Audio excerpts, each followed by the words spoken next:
بیماری بکثرت بڑھتی چلی جا رہی ہے، مسجدوں میں بھی ہمیں دیکھنے میں بہت زیادہ آتا ہے، وہ ہے جوڑوں اور گھٹنوں کا درد۔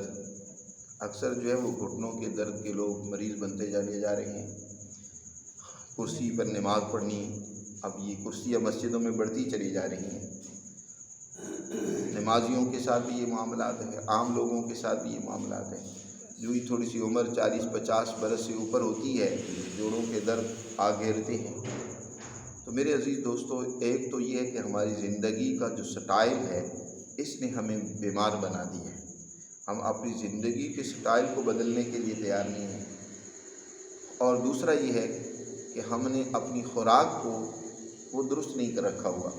ہماری خوراکیں جو آج کل چل رہی ہیں وہ بھی ہمیں بجائے صحت مند بنانے کے الٹا بیمار بنا رہی ہیں۔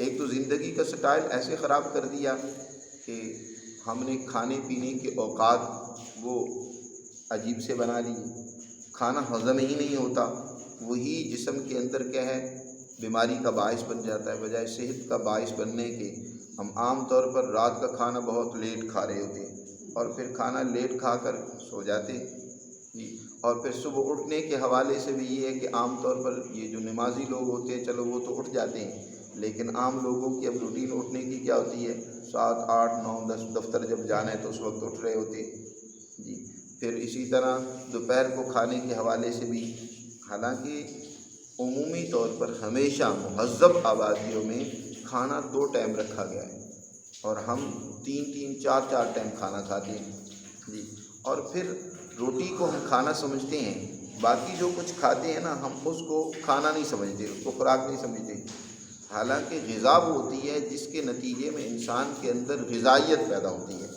وہ اگر آپ بسکٹ کھا رہی ہیں، آپ جو ہے کیک کھا رہے ہیں، کوئی اور پھل وغیرہ کھا رہے ہیں تو اس کے اندر بھی غذائیت ہوتی ہے۔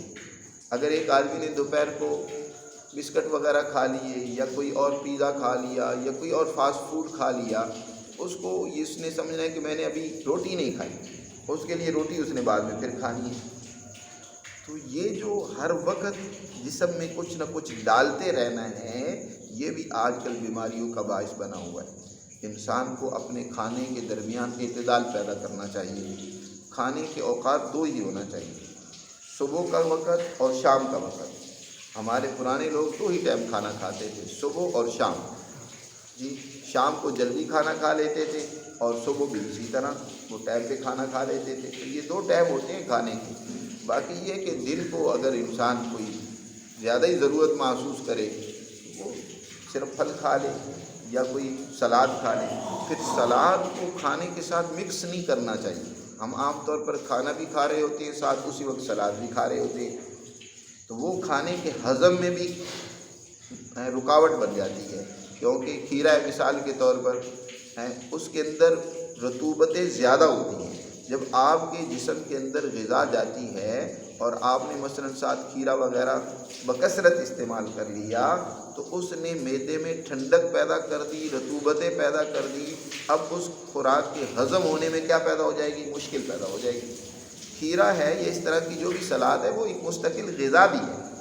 آپ نے دیکھا نہیں ہے جانور صرف سبزی تو کھاتا ہے، اس نے کھیرا ہو یا اس طرح کی کوئی بھی اور سبزی ہو تو وہی صرف کھاتا ہے۔ تو اس لیے اگر انسان نے ان سلاد کو استعمال کرنا ہے تو ایک وقت صرف اکیلی سلاد ہی استعمال کریں، مثلا دوپہر کو اکیلی صرف سلاد کھا لو، اس وقت روٹی یا دیگر کوئی اور چیز استعمال نہ کرو۔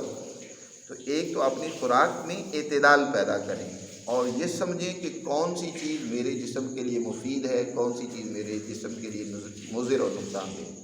آج ایک اور بڑا سبب جو ہماری بیماری کا بن رہا ہے وہ یہ ہمارا برائلر مرغی کا بکثرت استعمال کرنا ہے۔ چلو کبھی کبھار تو الگ ہوتی ہے، لیکن لوگ بکثرت اس کو استعمال کر رہے ہیں، گھر میں ہفتے میں 2-3 دفعہ تو لازمی ہو جاتا ہے۔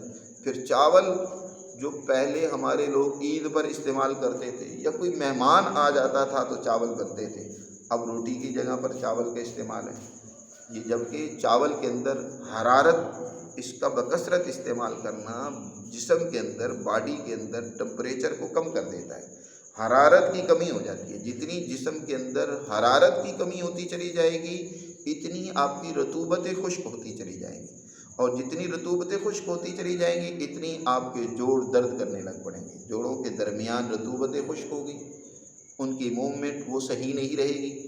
جوڑ ہے یا گھٹنوں کا مسئلہ ہے یا اسی طرح گنٹھیا کا مسئلہ ہے کہ آج کل یہ بھی مسئلہ بہت زیادہ ہے کہ ہاتھ پاؤں کے چھوٹے چھوٹے جو جوڑ ہوتے ہیں، انگلیوں کے جوڑ ہیں یا دوسرے جوڑ ہیں، یہ بھی بکثرت درد کرتے ہیں۔ تو اس کی وجہ یہی ہے بکثرت چاول کا استعمال کرنا۔ پھر جو ذرا خوشحال گھرانے ہوتے ہیں تو ان کا سٹائل یہ ہے زندگی کا کہ وہ ہر وقت ٹھنڈے ماحول میں رہنا پسند کرتے ہیں۔ گھر میں ہر وقت اے سی ہے، گاڑی ہے تو اس میں اے سی ہے، دفتر میں کام کے لیے جا رہے ہیں تو وہاں اے سی ہے۔ گرمی سے اتنا گھبراتے ہیں کہ سردی کے موسم میں بھی بہت سارے لوگ ٹھنڈی چیزیں استعمال کر رہے ہیں۔ گرمیوں میں تو بہت ہی زیادہ کیا جاتا ہے، گرمیوں میں ٹھنڈے مشروبات۔ بھئی ایک بات یاد رکھیں، گرمی نقصان دہ ہے اس کے لیے جس کے جسم میں گرمی اور حرارت کی پہلے سے زیادتی ہو۔ ایک آدمی اس کے جسم میں پہلے ہی ٹھنڈک پیدا ہو چکی ہے تو گرمی تو اس کے لیے مفید ہے، اس کا علاج ہے اس میں، تو اس کو چاہیے کہ اس گرمی سے فائدہ اٹھائے، محنت کرے، دھوپ میں محنت کرے، پسینہ بہے۔ یہی وجہ ہے کہ جو لوگ محنت کرنے والے ہوتے ہیں نا، گرمی میں جن کا پسینہ بہتا ہے، دھوپ سہتے ہیں، ان کے جسم کے جوڑ بہت ٹھیک رہتے ہیں، ان کو دردیں بہت کم ہوتی ہیں اور دیر تک ان کی صحت برقرار رہتی ہے۔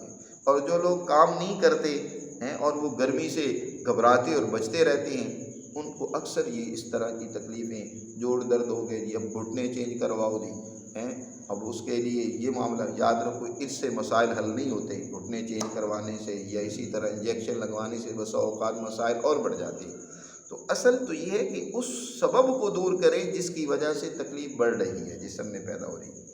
بہر صورت آپ کو ایک آخر میں ایک نسخہ بھی بتائے دیتا ہوں، بہت ہی سادہ اور آسان، ایک مالش بتا رہا ہوں کہ اگر کسی کے جوڑوں میں دردیں ہونے لگ پڑیں تو یہ مالش اس کے لیے اکسیر کا درجہ رکھتی ہے۔ انشاءاللہ بفضل تعالی چند دن استعمال کرنے سے اس کی یہ تکلیف دور ہوگی اور لازمی طور پر اس کو فائدہ ہوگا۔